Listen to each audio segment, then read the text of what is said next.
송은재 TV 시작합니다. 검수완박이 하도 많은 관심을 끌면서 약간 묻힌 기사가 있습니다. 그러니까 민주당 쪽에서는 굉장히 중요한 문제였는데 바로 서울시장 후보로 민주당에 나섰던 송영길 전 대표를 두고 민주당이 거의 반으로 쪼개지다시피 했습니다. 보기 힘든 장면이었죠. 바로 전 당대표인 송영길이 서울시장에 대선에서 패배했는데 서울시장 후보로 나선 것도 굉장히 상식적인 것이 아니고, 이 나선 송영길에 대해서 유력한 민주당의 사실은 중진들이 모두 돌아가면서 송영길을 때렸습니다.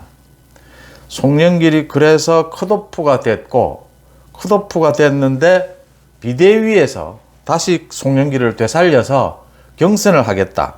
지금 이렇게 정리가 되어 있는 상황입니다. 굉장히 이해하기 힘든 일들이 벌어졌다. 왜 이런 일들이 벌어졌는가? 이게 굉장히 중요한 대목입니다. 민주당.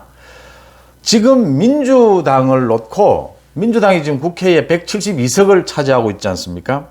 당이 쪼개지는, 두 개로 쪼개질 것이냐, 어떻게 될 것이냐, 이 부분이 굉장히 중요한 대목입니다. 이 부분 여러분들과 함께 고민해 볼까 합니다. 송은재 TV 아직 구독자가 아니신 분 혹시 계시면 구독, 좋아요 버튼 부탁을 드리고요. 지난 대선 기간 때 윤석열 후보가 이 부분에 대해서 얘기를 했습니다. 그러니까 정계 개편에 대한 이야기입니다.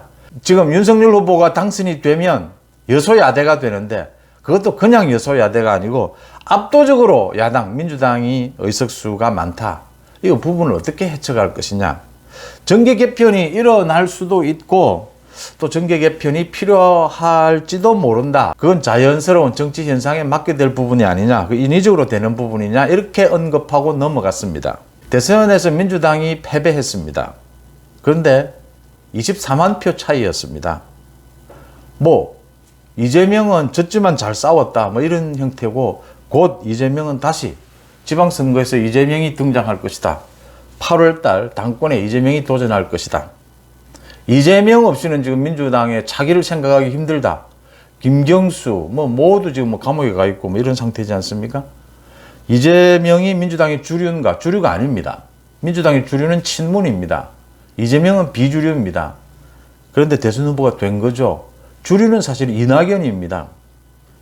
이낙연과 이재명은 지난 대선 기간에 대장동 비리를 가지고 정면으로 충돌했습니다. 대장동 비리 부분에 관해서 가장 핵심적인 정보들, 첩보는 이낙연 측으로부터 나왔다. 이낙연 측에서 대장동 비리에 대해서 가장 예민한 정보들을 흘렸다라는 게 지금 상식입니다, 정치권에. 대장동 비리가 저렇게 커진 것은 이낙연 때문이었다라는 겁니다. 그러니까 민주당이 지난 대선을 거치면서 친 이재명과 반 이재명으로 나뉘었습니다. 이 이재명을 어떻게 볼 것이냐.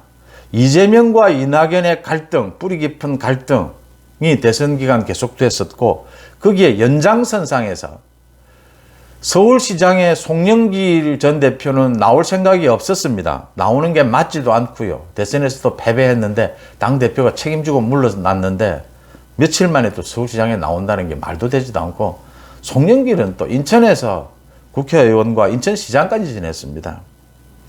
오죽 사람이 없으면 송영길이냐인데, 송영길이 서울시장 후보로 나온 것은 이재명이 송영길을 밀었기 때문입니다. 나오지 않겠다는 사람을 경북의 한 절에까지 찾아가서 이재명계의 정승호, 김남구, 송영길에게 독촉을 합니다. 그래서 송영길이 서울시장 후보에 출마를 합니다. 그러자 민주주의 4.0을 비롯해서 친문 단체들, 중진들이 이례적으로 모두 나서서 공개적으로 송영길을 때립니다. 송영길이 왜 나오느냐? 결국 송영길을 컷오프까지 시킵니다. 그런데 이재명이 또 나섭니다. 비대위를 통해서 이재명이 송영길을 살려냅니다. 바로 살려내지는 못하고 경선을 한다 이렇게 되어 있는데 도대체 누구 지금 경선할지도 아직 드러나지는 않은 상황입니다. 이재명은 왜 이렇게 무리를 해서 송영길을 서울시장 후보로 내세울까? 당선되지 못하더라도 이재명이 빨리 조기에 민주당 당권을 잡겠다. 그러기 위해서 이번 지방선거에서도 직접 자신이 나서겠다라는 뜻을 표시한 것으로 해석합니다. 그래서 그것을 막겠다라는 것이 이제 반 이재명계다. 그걸 막는 첫 시도로 송영길을 낙마시키는 것이었다. 그 전쟁이었다. 이렇게 보입니다.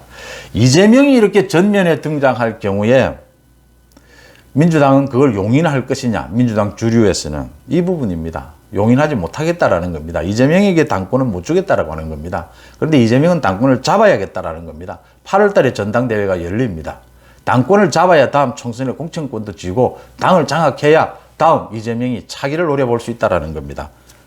친문, 반 이재명 쪽에서는 그 꼴은 못 보겠다라고 하는 겁니다. 그럼 이게 분당까지 가겠느냐? 당이 쪼개지는 것까지 가겠느냐? 라는 부분입니다. 이재명이 얼마만큼 당권을 장악하기 위해서 설치느냐에 따라서 분당 문제까지가 나올 수 있다. 또 중요한 부분이 있습니다. 지금 금수완박을 놓고 지금 민주당이 사실은 굉장히 알력을 겪고 있는데 금수완박 뒷 배경에는 금수완박이 이재명과 문재인을 지키기 위한 법이다라고 국민의힘에서 공격했지 않습니까? 지금 문재인 대통령에 대해서 수사를 해야 되는 부분들이 있고요. 이재명에 대해서도 수사를 해야 되는 부분들이 있습니다. 이 부분이 어떻게 흘러가느냐가 앞으로 전국에서 굉장히 중요한 부분이다라고 하는 겁니다. 그러니까 이재명에 대해서 만약 대장동 비리에 대해서 수사가 집중이 된다면 빨리 문제들이 수사를 통해서 많은 것이 드러난다면 이재명이 민주당 당권을 장악하겠다라고 하는 구상은 어려워진다라고 하는 겁니다. 대신 이재명이 오랫동안 수사가 질질 끌게 되고 문재인 대통령에 대한 수사가 일어나게 된다면 굉장히 또 다른 분위기로 가게 될 것이다 라는 부분입니다. 문재인 대통령에 대해서 뭐 송철호 건이라든지 원전 건이라든지 수사할 건들이 있지 않습니까? 민주당이 쪼개져야, 그러니까 제대로 민주당의 합리적인 의원들이 목소리를 내야 이게 지금 국회 권력, 국회가 제대로 돌아가게 된다라고 하는 점입니다. 지금 형태대로 민주당이 사사건건 윤석열 정부의 발목을 잡는 형태가 된다면 이건 뭐 계속 갈등밖에 일어나지 않는다라고 하는 부분입니다. 총선은 2년 뒤에 열립니다. 2024년 6월 달에 총선이 있습니다. 이 야당이 분당할 가능성은 얼마나 되느냐. 이 부분이 윤석열 정부의 국정 운영, 윤석열 정부의 성공 여부에 결정적인 영향을 미칠 요인이다. 민주당의 분당 여부의 가장 키맨은 뭐 역시 이재명이다. 이재명에 대해서는 이재명에 대한 검찰 수사, 경찰 수사가 어떻게 되느냐. 그걸 뚫고 이재명이 민주당 당권을 장악하기 위해서 언제 전면에 나서느냐. 그걸 민주당의 반 이재명파가 용인을 하느냐. 어떻게 갈등이 빚어지느냐. 이 부분을 여러분들과 함께 예의주시해야 되는 부분이 아니냐. 이렇게 보입니다. 송원재 TV 마칩니다. 고맙습니다.